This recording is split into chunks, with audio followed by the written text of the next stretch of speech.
Quando a gente chega no Dia das Mães, aí tem algumas experiências, né? Algumas experiências que a gente tem do Dia das Mães, das palavras que a gente sempre ouviu das nossas mães, e assim por diante. Mas como eu convidei de propósito duas mães para estar aqui, né? A Adriana conheço mais, e a Mônica também conheço bem, né? Porque, né, de tanta caminhada, né? Desde antes dela ser mãe, né? A gente teve, né, a honra de fazer o casamento da Mônica e do Rafa, né? Mas eu queria ouvir de vocês duas, antes da gente entrar no texto aqui que a gente vai trabalhar hoje. Como que vocês viam a maternidade antes de vocês serem mães? E tem alguma coisa, alguma frase, alguma coisa que vocês se veem repetindo do que vocês viram das mães de vocês? Porque a mãe da gente é a referência de mãe mais perto que você tem, né? Antes de ser mãe, eu acho que eu tinha muito receio, sim, de ser mãe. Eu acho que eu demorei um pouco. Porque eu sabia da responsabilidade, tinha medo, né, também, de cometer os mesmos erros. Mas era um desejo muito grande também, que eu tinha, era um sonho. Era um sonho desde novinha, assim. Eu queria ter um filho, eu queria ter filho, né? E aí... E a minha mãe, eu me vejo... A minha mãe, às vezes, parece aqui, é incrível. Eu vou falar com o meu filho, às vezes eu vou... E quando eu não sei muito o que fazer, é aí que ela vem mesmo. Vem ela. Aí eu vou lá aí eu falo, gente, Mônica, você tá me funciona. Funciona. Era minha fala, você tá roubando. E eu vejo minha mãe e minha avó. Minha avó também vem, e a minha mãe, eu vejo elas, assim. E às vezes, eu tenho, lógico, né, o meu jeito, às vezes eu dou uma brincada, mas eu dou uma... Aí eles viram, mãe raiz, você tá muito mãe raiz hoje. Eles falam assim agora. Eu falei, tô mãe raiz agora. Vai baixar mãe raiz aqui. Então, minha mãe vem bastante, nossa, muito. Várias coisas. Qual a idade dos seus filhos? 13 e 9. 13 e 9. Ela vem muito. Inclusive para conversar, para ouvir, para... Bom, assim como a Mônica, né? Eu sempre quis ser mãe. Isso sempre esteve presente na minha infância, adolescência. Ontem eu estava lá no Instagram, e eu vi muitas ocasiões de festinhas, né? Dia das Mães, comemoração do Dia das Mães nas escolas. E era desse jeito que eu me via lá no passado enquanto mãe. Eu me via enquanto mãe de criança. Eu nunca me vi mãe de adolescente, eu nunca me vi mãe de jovem, de adulto. Então, essa é a imagem que eu tenho lá de trás de como eu me via. Então, era uma relação com criança, principalmente. E era tão decidido isso, assim, que eu tinha, por exemplo, decidido nomes, né? Então, se eu tivesse um filho menino, ele se chamaria Pedro, e se eu tivesse uma filha menina, ela se chamaria Júlia. Então, quando nós começamos a namorar, eu tinha aquelas agendas de adolescentes, né? E lá tinha a figura de uma bebê. E o Júnior escreveu lá, Júlia em algum lugar do futuro, porque isso já estava decidido. Eu só não tinha decidido o nome do terceiro filho. Ele não está... Cadê ele? Sumiu, né? Deu um perdido. Mas, sim, ele foi a melhor surpresa, assim, que me aconteceu em relação à maternidade. E quando eu penso assim, né, nessa segunda coisa que o Júnior perguntou, de ter uma frase ou um ensino da sua mãe, assim como a Mônica, então eu me vejo, às vezes, encarnando a minha mãe e, às vezes, vejo até rejeitando um pouco isso. Eu não quero fazer com os meus filhos aquilo que... E não foi nada traumático, nada ruim, não, tá? É só bobeira da minha parte, mas numa coisa racional eu não quero repetir. Então, eu tento racionalmente, conscientemente, não repetir. E daí isso vai desde coisas bobinhas do dia a dia, aquelas frases que a gente brinca muito, né? Toda mãe fala, toda mãe se comporta, até coisas mais sérias. Mas tem duas coisas da minha mãe que, quando eu estou fazendo, é como se ela estivesse do meu lado, é como se eu ouvisse a voz dela me orientando. Uma coisa é sobre atravessar na faixa de pedestre. Eu queria tirar isso da minha cabeça, eu queria simplesmente atravessar na faixa de pedestre e não ter essa orientação impregnada da minha mãe. Mas a gente morava na zona sul de São Paulo, numa região montanhosa, para não dizer morro, né? A gente morava num morro, e na frente do morro da nossa casa, em toda a nossa casa, a gente via um complexo de prédios, centro empresarial, que por muitos anos foi a única referência de centro empresarial em São Paulo. Hoje não, hoje tem dezenas deles. Inclusive, quando eu tinha 11 anos, o meu primeiro emprego foi lá no centro empresarial. Daí os meus filhos vão falar, lá vem a mamãe falando que o primeiro emprego dela foi aos 11 anos. Mas, de fato, foi. Então, você imagina, se aos 11 anos eu estava tendo meu primeiro emprego no centro empresarial, aos 10 anos a minha mãe estava me orientando a ir neste lugar, pagar contas, ir ao correio, colocar alguma coisa no correio e dizendo, atravesse na faixa de pedestre. E uma outra coisa da minha mãe que fica impregnado assim é quando eu vou contar alguma história, alguma informação que eu tenho, alguma coisa que eu ouvi, e como que ela dizia para mim, não se envolva em assuntos alheios. Não, você não precisa contar o que você ouve. Né? Então, assim, a descrição da minha mãe me seguiu por muitos anos, e por muitos anos eu fui obediente a ela. Agora, nos últimos anos, eu não tenho sido muito obediente, mas toda vez que eu vou contar alguma coisa que eu vi ou ouvi de terceiros, eu lembro da minha mãe me orientando sobre isso. Não se envolva em assunto alheio. Pois é. Minha sogra. Minha sogra. Dona Rosa. Alguns de vocês conhecem ela. A gente está falando, então, de Provérbios, né, o caminho dos sábios, e a gente está, então, nesse tempo, trabalhando os textos que apontam nessa direção. E antes da gente ler um texto aqui, eu queria colocar um vídeo que ontem o Rubinho me mandou, que tem muito a ver com o que a gente está falando aqui. E precificar cada função dessa, colocar o valor, mesmo o salário que você acha justo para cada função. A questão real mesmo é que a gente está sem condição de remunerar. Então, não tem pagamento, a remuneração não existe. Como assim? Dá para conciliar com outro trabalho, viu? Você diz assim, eu teria que fazer todas essas funções. Exato. E ainda sobraria horário para um outro trabalho? Tenho certeza que sim. Tem quem faça. A gente trouxe hoje uma pessoa aqui. Pode entrar. É a sua mãe.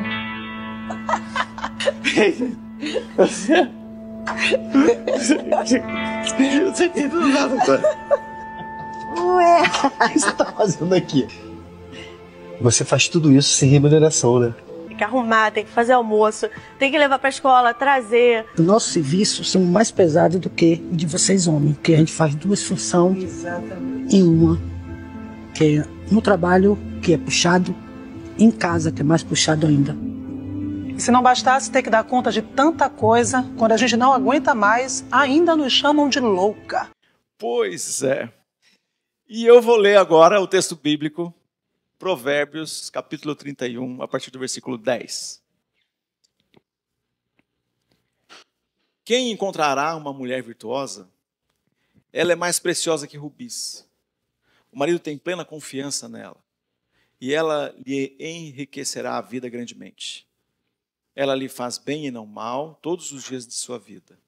Ela adquire lã e linho, e com alegria trabalha os fios com as mãos. Como navio mercante traz alimentos de longe, levanta-se de madrugada para preparar a refeição da família e planeja as tarefas do dia a dia para suas servas. Vai examinar um campo e o compra, com o que ganha planta um vinhedo. É cheia de energia, forte e trabalhadora. Certifique-se de que seus negócios sejam lucrativos. Sua lâmpada permanece acesa à noite. Suas mãos operam o tear e os seus dedos manejam a roca. Estende a mão para ajudar os pobres e abre os braços para os necessitados. Quando chega o inverno, não se preocupa, pois todos em sua família têm roupas quentes. Faz suas próprias cobertas e usa vestidos de linho fino e tecido vermelho. Seu marido é respeitado na porta da cidade, onde se senta com as demais autoridades. Faz roupas de linho com cintos e faixas para vender aos comerciantes. Veste-se de força e dignidade e ri sem medo do futuro.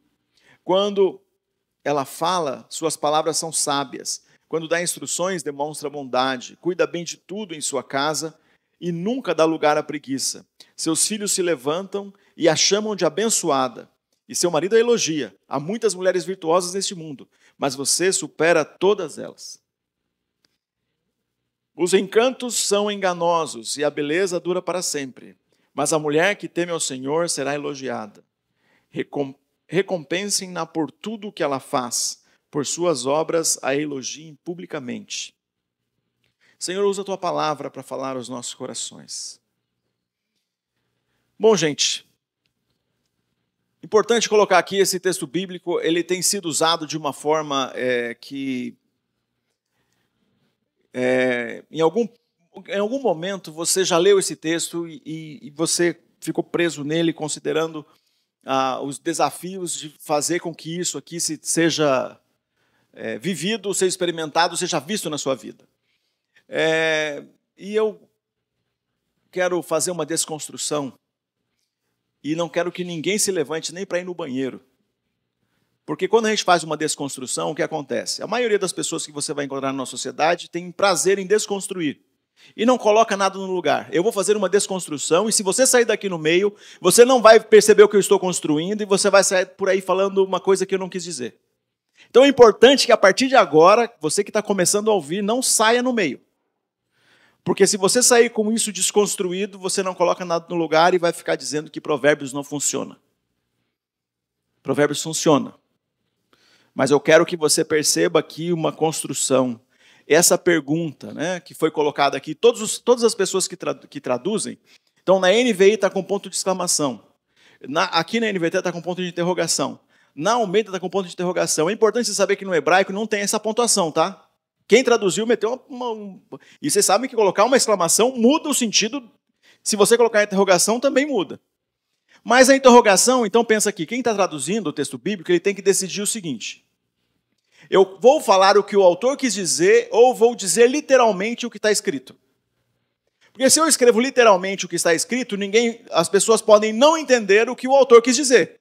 Então chega um ponto que esse texto aqui é um desses, onde a pessoa que está traduzindo precisa pensar, o que o autor quis dizer ou o que está escrito? Porque o que está escrito não tem exclamação nem interrogação.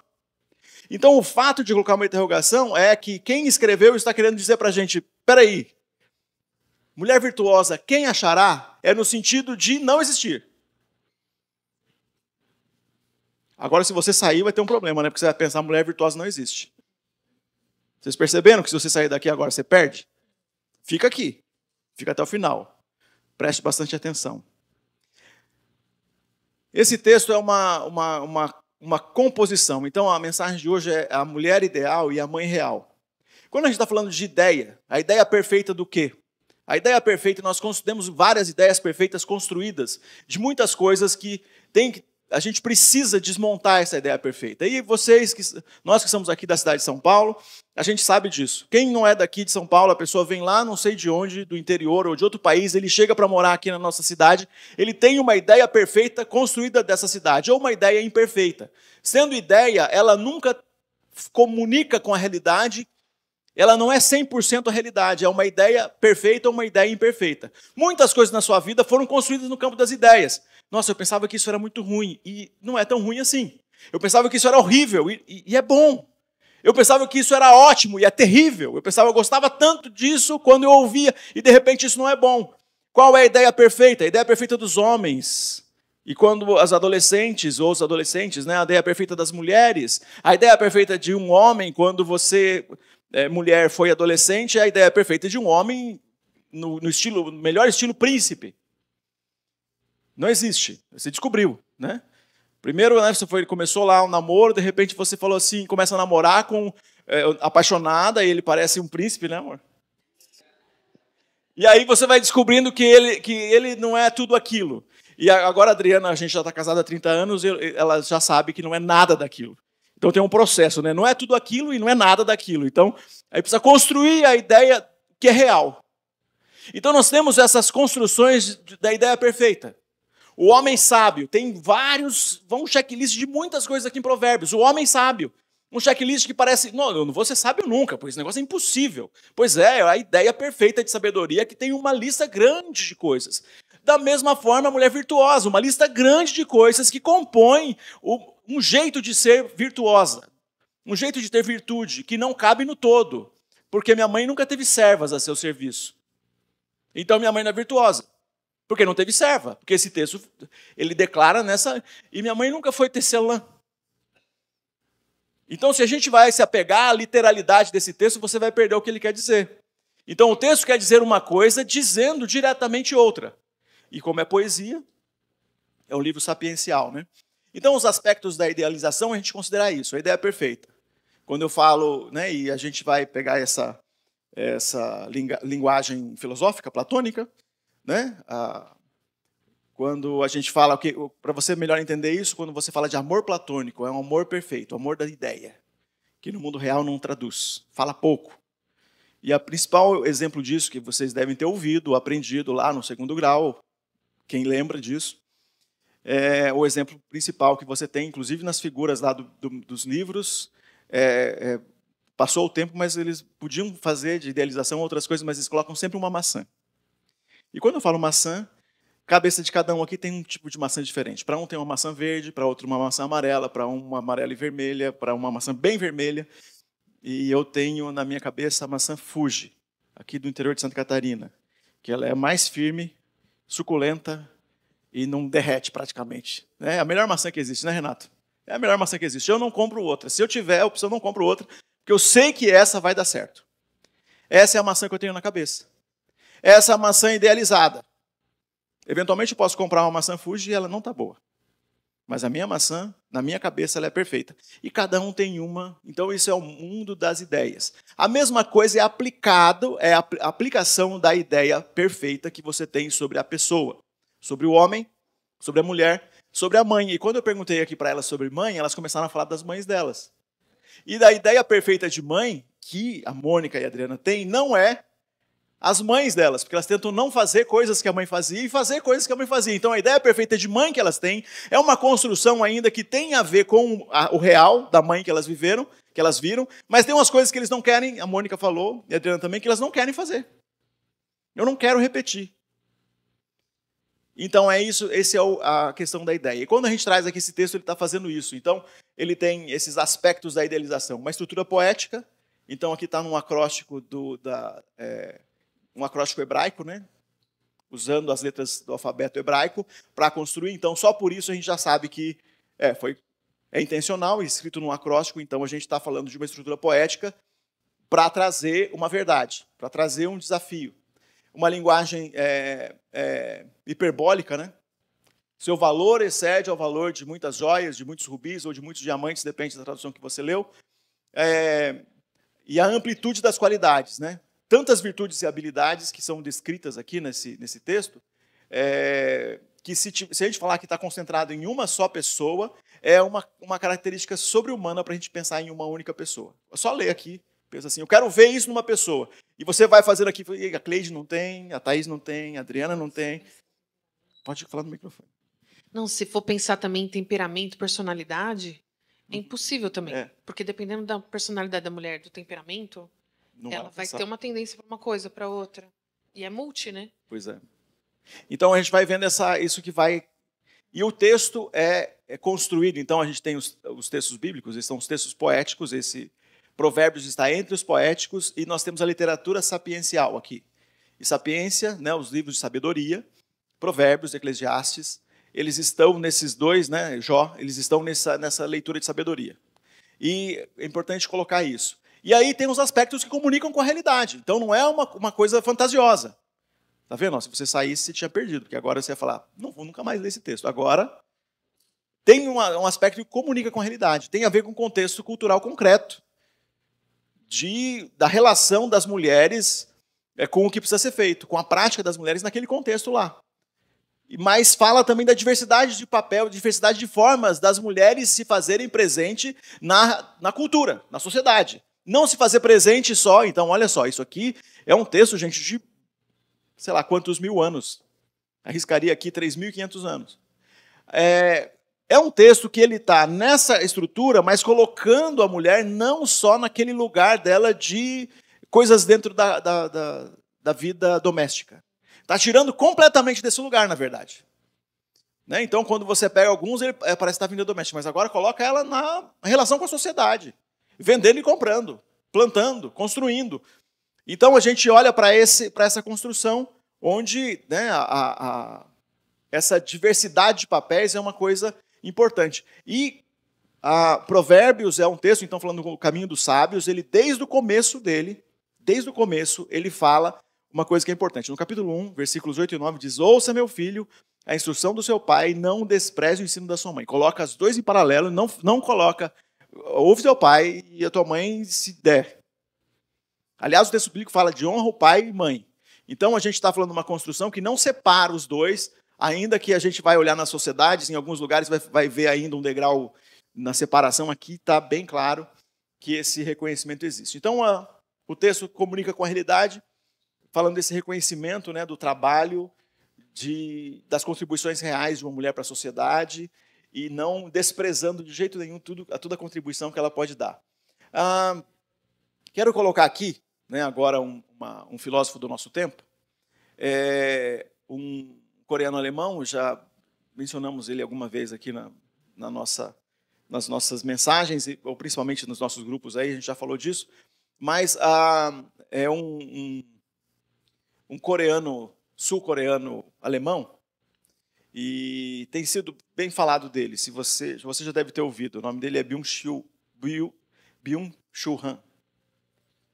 E então né, bem diferentão, né, considerar que é um coreano alemão, né, professor na Alemanha, um escritor. Ele escreveu bastante coisa dele, né? Tem japonês alemão, né? Mas ele escreveu bastante coisa. A gente está falando bastante dele agora, mas ele escreveu bastante entre 2010 e 2020, 2016, acho que é o mais conhecido dele. Agora ele tem só vivido do resultado disso. Mas ele escreveu A Sociedade do Cansaço. Olha só. A gente tinha uma sociedade, e tanto a Mônica como a Adriana, elas representam a sociedade disciplinar. Que elas aprenderam, elas cresceram na sociedade disciplinar, né? Nesse lugar que tinha mais a ver com pensando numa construção que o autor fala, numa construção da sociedade que tem uma transição para a sociedade do desempenho. Tanto as duas mamães que estão aqui hoje, elas estiveram nesse processo de transição da sociedade disciplinar para a sociedade do desempenho. E olha só o que ele escreveu. A sociedade do desempenho e a sociedade da positividade tem como sua característica principal a coação à performance. Cada um deve ser, ao mesmo tempo, patrão e empregado de si mesmo. A sociedade do cansaço é uma sociedade ativa. É a sociedade do trabalho, da produção, do desempenho e da iniciativa. Olha só. Na sociedade anterior, na sociedade disciplinar, o que acontecia? Um texto como esse seria usado para coagir por outra pessoa. Seria assim: Adriana, alguma coisa que eu não gostei, eu como ela, falo assim, você não está sendo mulher virtuosa. Eu como homem, o homem cobrador da esposa. O homem metendo regra para geral, geralmente um pastor de igreja, né, para tristeza e vergonha nossa. Ou um político, ou alguém, ou um paizão no sentido antigo da palavra, aquele pai que quer mandar em tudo, se mete na vida de todo mundo e controla todo mundo, mesmo filhos adultos, filhas adultas, é o sogro chato, esse cara que pegaria isso aqui, tua esposa, né, falar com a nora, tua esposa não está sendo mulher virtuosa, sociedade disciplinar. Nós temos origem lá.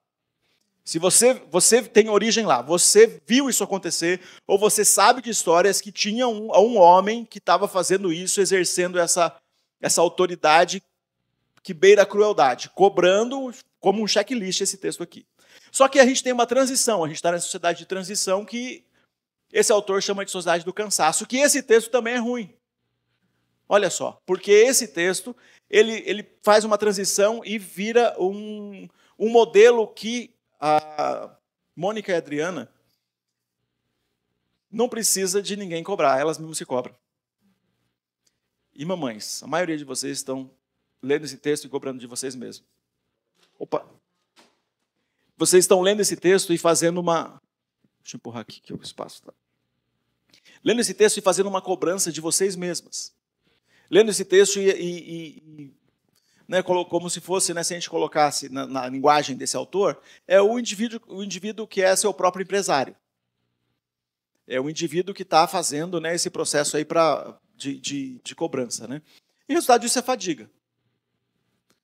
Né? Então, na nossa sociedade, tudo é otimizado. Né? Não tem espaço para o tédio, para contemplação, para parar, para descansar.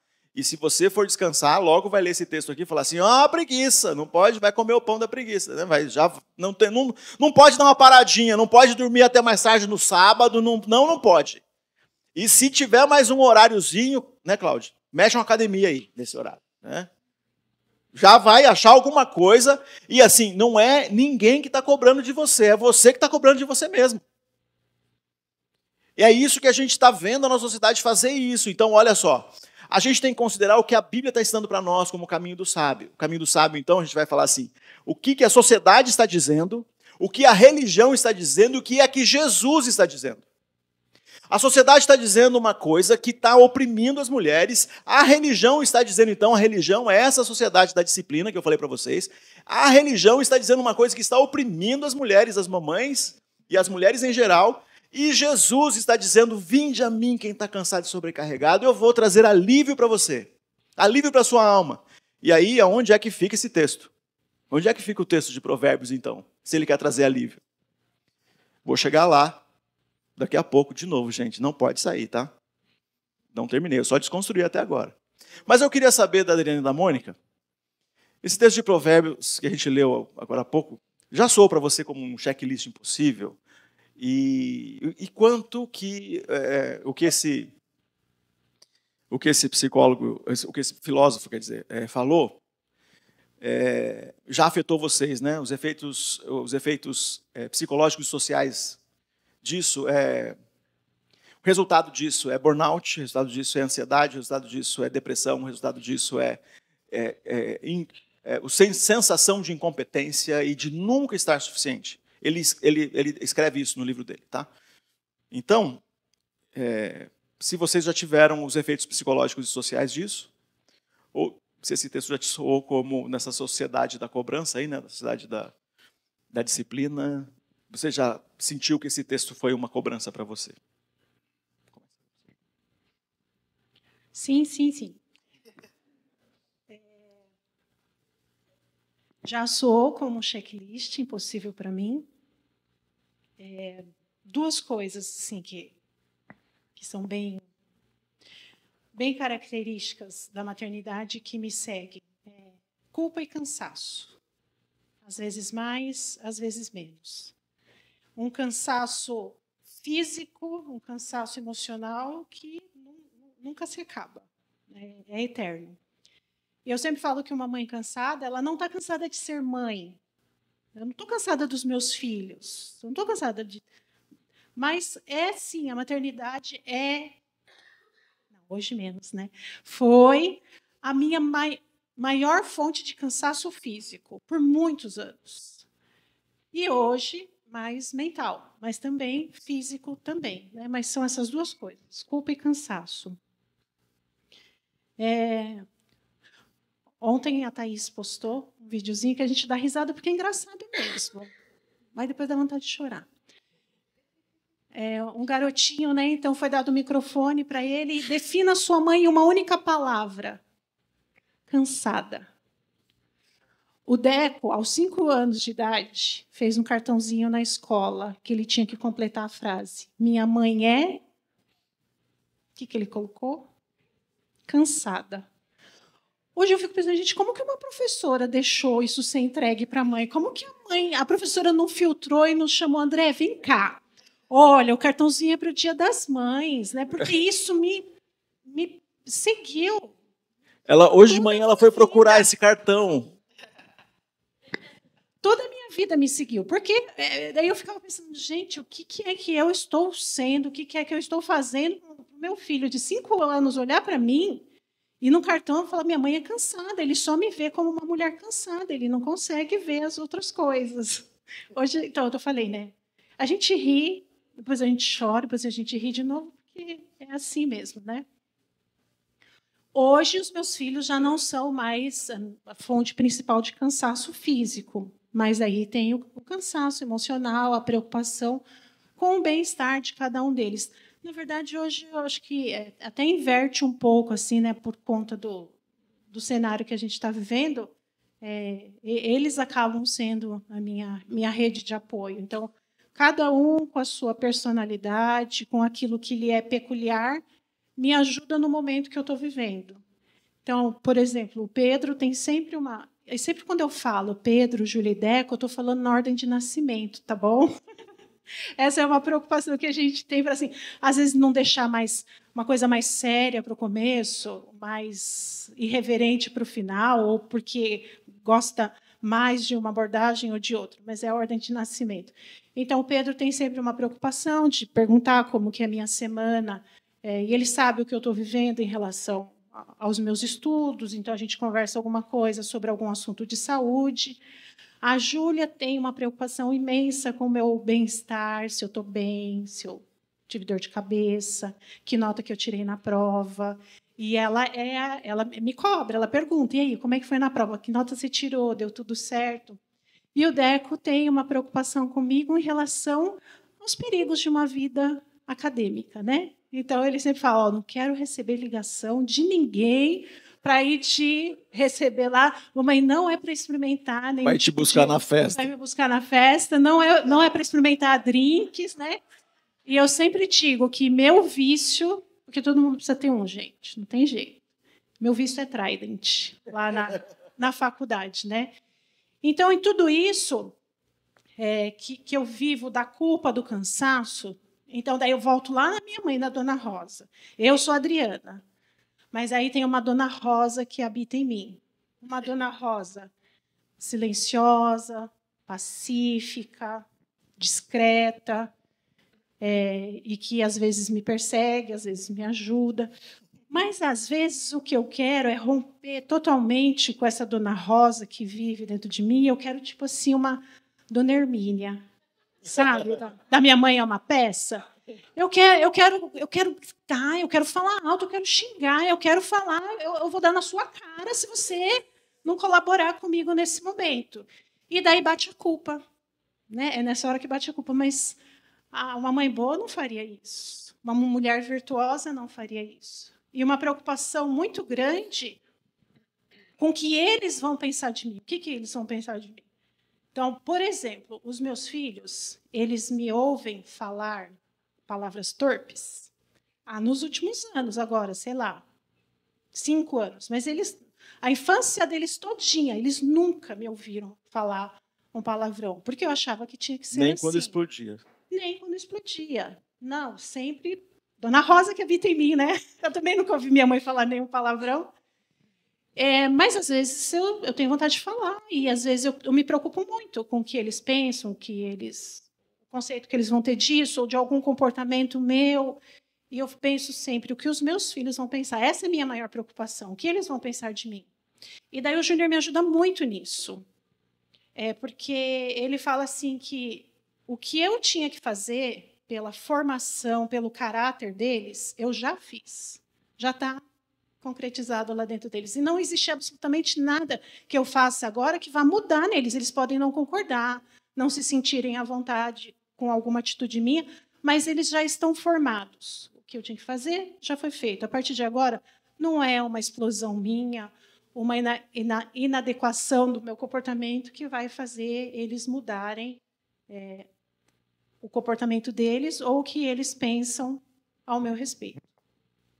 Mas é isso, eu fico oscilando entre culpa e cansaço.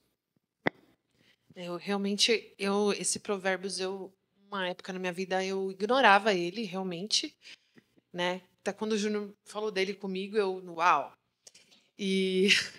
Porque eu ignorava, eu não gostava, eu achava machista em algumas coisas, e eu também nunca me aprofundei muito, até que um dia, um momento, isso na verdade é uma caminhada, e eu venho me aprofundando nele.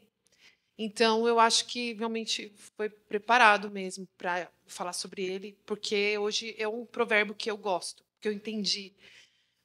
Justamente isso que ele falou sobre uma década, um tempo onde a mulher, quando eu fui estudar, entender, porque eu falei, Deus, o senhor é tão assim para pedir tudo isso para uma mulher, porque eu tive essa formação de, olha a mulher virtuosa, não sei o quê, até de brincadeira, esse tipo de brincadeira acontecer. De, ó, mulher não faz isso, então virar um jugo mesmo isso. E quando eu fui me aprofundar, entender melhor, nossa, mas Deus é assim? E ver, não, Deus não é assim. Não é isso que ele está pedindo aí. E aí foi quando meus olhos foram realmente abertos. E hoje eu enxergo inúmeras mulheres virtuosas. Aqui na igreja, quero dizer que eu vejo várias mulheres virtuosas aqui. Né? Inúmeras, vocês estão aqui. E isso é um fato, porque isso não é um jugo. Isso é o Senhor mostrando assim. E aí, se você for pensar, isso foi um conselho de uma mulher para um filho. Começava por aí, né? É uma mulher, é uma mãe que aconselhava seu filho. Então, se você... Qualquer mãe, quando vai aconselhar seu filho, eu tenho 2 filhos homens. Então, a gente... Né, e o homem, a mulher também, enfim, a filha... Automaticamente vem uma lista, né? Você fica, filho, você tem que arrumar uma mulher, né? Se a gente for no ideal, a gente vai falar o quê para o nosso filho? Para sua filha? Eu quero uma mulher assim, assim, assim, assim. Né? Sempre que a gente for descrever, é bom descrever pelo ideal, viu? Sim, eu não vou falar, pega um... E foi isso que essa mãe fez para esse filho. Ela não estava errada, ela não foi machista. E era numa realidade que o Júnior falou, que eram mulheres que teavam, não tinha indústria, a gente não ia na loja comprar. E eu fui abrindo, fui me aprofundando, e eu vi, poxa, e nessa época o que mais me chocou foi uma mulher de negócio, uma empresária, porque a mulher vai lá, vê o terreno, compra. Então isso foi para mim muito... Peraí. Né? É uma mulher que faz negócio, essa mulher está falando, mas eu fiquei pensando, nessa época a mulher podia fazer isso, pensar em dinheiro, porque muitas mulheres não podiam aprender nem a ler nessa época. Então, historicamente, a mulher na Bíblia não podia nem ler. E Provérbios também, o ensino dele total, assim, eu, por exemplo, não me encaixo totalmente também, porque lá em casa o Rafa é o cozinheiro, eu não sou essa mulher que levanta para cozinhar, é ele. Mas a gente tem o nosso jeito e dá certo, né? Mas eu faço outras coisas, então, e eu vejo outras mulheres. Mônica, esse peso da sociedade, da sociedade não, esse peso que traz cansaço, que oprime desse jeito como sociedade. O efeito disso, você já experimentou, que é essas dores? Sim. Que acaba sendo quando vai para o filho, né? Quando vai para o filho, emocionais, sim. Física, não poder parar, não poder aceitar, não poder... Foi que quando eu adoeci, inclusive, né? Porque eu adoeci muito sério. E aí, fiquei 1 ano em tratamento. Foi muito chocante, foi muito difícil para minha família. E foi quando também eu pude experimentar aí a mão do Senhor, né? Me visitando ali. Que foi o que me ajudou ali a voltar. E hoje eu não tenho esse ativismo, realmente foi uma coisa que foi muito batida em mim. Porque realmente você sempre tem que estar fazendo uma coisa, ou para o filho, ou para casa, ou para a igreja. Para a igreja, ou para... E aí eu dei um passo bem grande para trás, mas eu sofri muito. Mas ele é importante, hoje eu consigo, sabe? Que bom, equilibrar, né? Equilibrar um pouco mais. Então, esse texto aqui, você deve olhar para ele como uma aspiração e não uma prescrição. Porque tem muitas formas de você se apresentar, mulheres, se apresentar como mulher na sociedade. É o que a sociedade está vendo de você como mulher. Então, tem aquilo que vai ser íntimo, e aí as descrições, tanto da Mônica como da Adriana, entra para aquela descrição da experiência que quem vai poder falar vai ser os amigos, como na nossa igreja, aqui na nossa comunidade de fé, aqueles que estão mais próximos, quando a gente vai na casa um do outro, a gente almoça junto, a gente faz as coisas, você vai conseguir ver.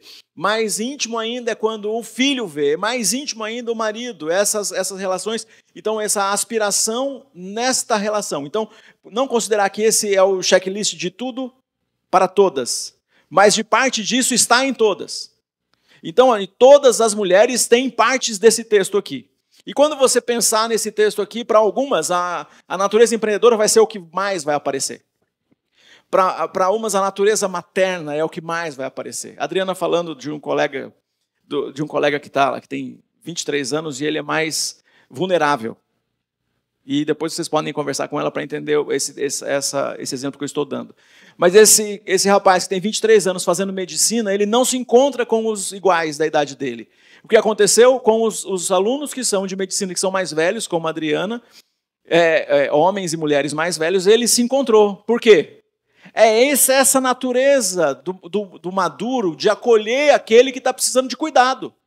E essa expressão a gente vai encontrar na mulher virtuosa, que é muito maternal. Essa expressão de cuidado que não cuida só de quem é de casa, cuida de quem é de fora, cuida de quem está precisando de alguma coisa, passa ali na rua, viu uma necessidade, está presente para aquele que é necessitado. E o texto vai celebrando as virtudes reais. Então, não é idealizado, são virtudes reais que é possível encontrar uma em uma, duas em outra, três em outra, e fases da vida, né? Essa mãe com uma criança de 5, né, como a Adriana falou, o Deco tinha 5, a Júlia tinha 7, o Pedro tinha 10. Não dá para ser descansada, né, com uma turma dessa lá em casa, era uma gincana. Eu sempre falava, não tem monotonia lá em casa. Né, era sempre uma gincana, das 7 da manhã até as 11 da noite, sempre uma gincana, alguém brigando com alguém brincando com alguém desentendido, era assim, durante uma fase da nossa vida.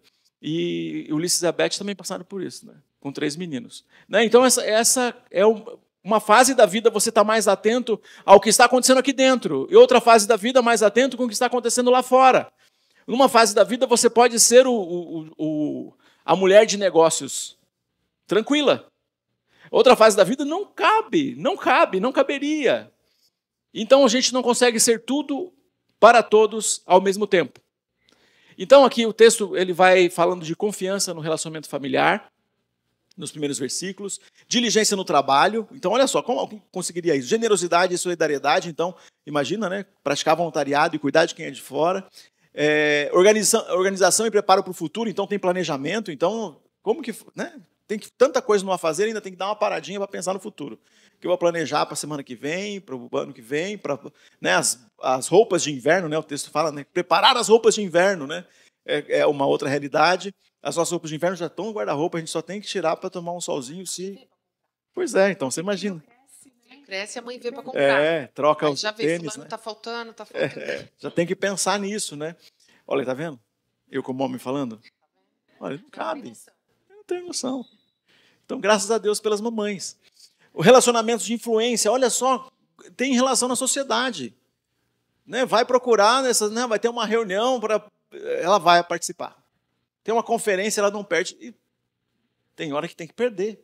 Tem hora que vai ter que perder. Tem hora que isso tem que fazer parte da vida. Tem que compreender, né, discernir os tempos. Gestão da família. Gestão é gerenciamento mesmo, viu, gente? Não é gestão, né, não quis dizer assim, uma mãe presente. Eu estou falando gestão. É dinheiro, recurso, aplicação, essas coisas. E o segredo da mulher virtuosa. Gestão da família, que você colocou aí dos versículos 27 a 29, né? Cuida dos caminhos do lar, de todos da casa.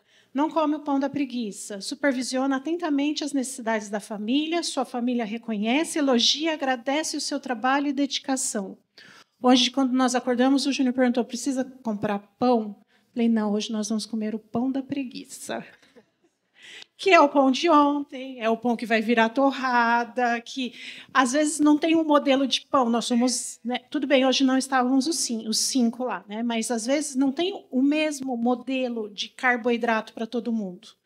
Então tem um pouco de pão puma, um pouco de pão francês, um pouco de torrada, Isso é o pão da preguiça, porque, segundo aqui, a mulher tem que acordar às 5 horas da manhã e amassar o seu próprio pão para fazer a gestão da família. E a sua família vai reconhecer e vai te elogiar por isso. Pois é. Então, a gente vai aprender a aplicar isso aqui conforme isso vai funcionando na sua vida familiar. Mas o grande segredo da mulher virtuosa, e quero terminar falando disso, o grande segredo, nos últimos versículos ali, é o temor do Senhor. A maior virtude de uma mulher, a maior virtude de um homem é o temor do Senhor. A maior virtude para o discípulo de Jesus é o temor do Senhor, é conhecer o Senhor. Então, o texto começa falando do valor intrínseco da mulher, né? Ela vale mais do que muita riqueza, do que todas as joias, do que muitos diamantes, excede o de muitos rubis. E o texto está apresentando, então, uma combinação de ideal e realidade. Então, apresentando a idealização lá no alto, mas para que a gente, a partir da idealização lá no alto, consiga ver aqui a prática de algumas que você fala, eu nunca vou conseguir repetir isso. Olha a qualidade, você consegue avaliar a qualidade das coisas que a minha mãe fazia por mim. Olha como isso é profundo. Né? Como naquele vídeo que nós vimos. Olha, eu não tinha visto quanto de coisas minha mãe fazia sem ganhar nada com isso. E a gente vai encontrar isso. Né? Então, a gente quer reconhecer aqui o valor de cada mulher, de cada mãe, que é única, valiosa e em sua expressão de fé e caráter, que o amor seja apresentado, seja visto. Então, aqui, agora, dizendo, como filhos, como maridos, como irmãos, como amigos, como genros, como primos, como cunhados e como sogros.